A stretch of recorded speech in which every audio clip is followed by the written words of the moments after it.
Colcam here again for Mama Sings the Blues at the Melbourne Guitar Show. Where else would I be and where else would I find this man, Lloyd Spiegel? How are you, Lloyd? I'm good. I'm happy to get into a nice quiet corner without screeching guitars, funny enough, and that's a lot coming from me.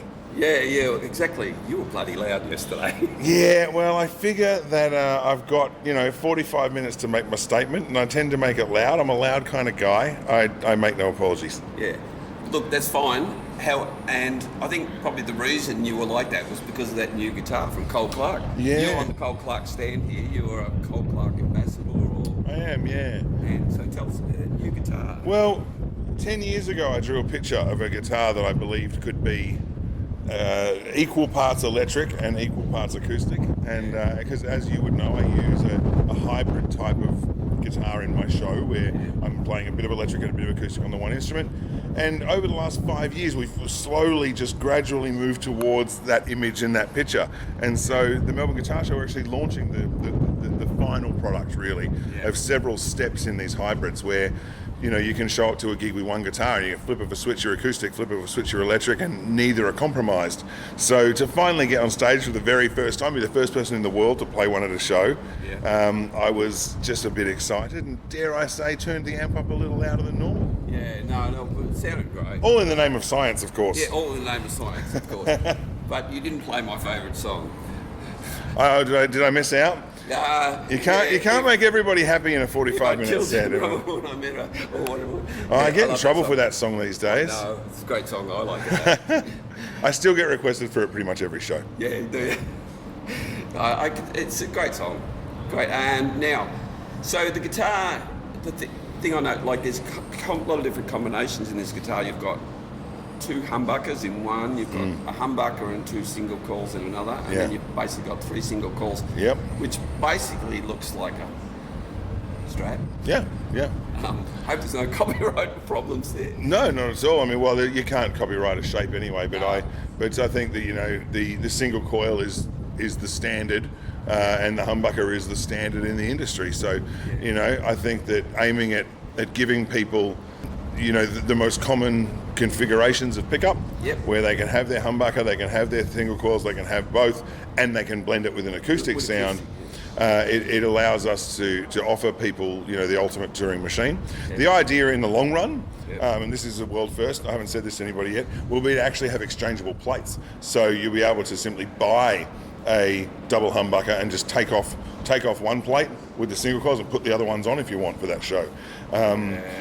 That's the long term, is having, I travel a lot and I get frustrated having to take multiple instruments, having to take a lot of gear, a lot of merch bags. So the easier we can make it on musicians to get to their show with the most minimal setup possible, the better. And with the acoustics, we've certainly done that for 20 years. We built a pickup system that eliminated the need for a bunch of EQ pedals on the floor to try and build your acoustic tone.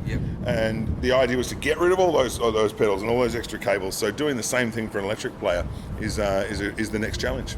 Yeah, and as yourself being a blues player, I mean, obviously my show is about the blues, but I think that guitar for a blues player is going to be really universal. Yeah, we certainly found that within the blues community, I mean, that was where that idea for the dual output came from. Was there's so many blues players who just want that dirty tone in their acoustic guitar, and they've been searching for a way to do it as simple as possible and with the biggest possible sound. So where do you position it? I mean, a lot of guys have stuck magnetic pickups in their sound holes, but where do you solo on an electric guitar? You don't solo at the front pickup, you solo at the back. So let's position a pickup at the back for them, because that's where it's got to sit. Well, that was the first innovation. Yeah, that's right. And a friend of mine in Gerald has one of those, and it's awesome. They're a lot of fun. I've been playing one for a few years, one with the humbucker models. Then the next challenge was, well, if you put magnetic pickups in an acoustic guitar, it's not going to pick up phosphor bronze strings very well. So the next challenge was to find how do we do that. Do we use nickel strings on the acoustic guitar? No, it's not going to sound right, because that acoustic tone needs to be uncompromised. So if we're keeping that acoustic sound the way it is, we need to find a way to amplify the electric tone with those strings on with phosphor bronze. For those listeners who aren't sure what I'm talking about, phosphor bronze strings only have a very small internal steel string, that's nickel center, and that's what the pickup is hearing. And each magnet on that single coil, for example, is only hearing that very little piece. So you've got an unbalanced sound because the steel strings will be much louder than the phosphor strings. So Paul Gale, who's our resident electronics genius, went to work on that and kind of stumbled upon the answer.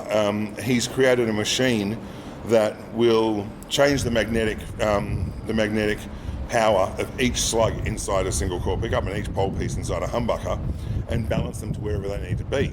Meaning that for the very first time, actually ever in history, every string on an electric guitar is perfectly balanced in the same volume. Yeah, that's pretty awesome. It's a lot of fun. We're having quite a bit of fun with it because we can actually say, hey, I'd love this to sound like a 64 Strat, and you can say, great. I'd love my brand new Strat to sound like a 64 Strat. Would you like it to sound like a 64 Strat did in 64, or like it does now? Because if we measure those pickups in those guitars, we can actually just hit a button and turn that guitar into whatever pickup we want, and that's really exciting. For our guitars, and I say ours because I spend half my time down there. Yeah, for ours, for Cole Clark. They are, they're all about just making sure that they're balanced so that the electric pickup is uncompromised and hears every bit of the phosphor bronze string. Yeah. Okay, thank you, Lloyd. Thanks for chatting. Welcome to the tech side of Mama Sings the Blues, which we don't really discuss that much, but that's been really great. My pleasure, mate. Thank you. Thank you very much.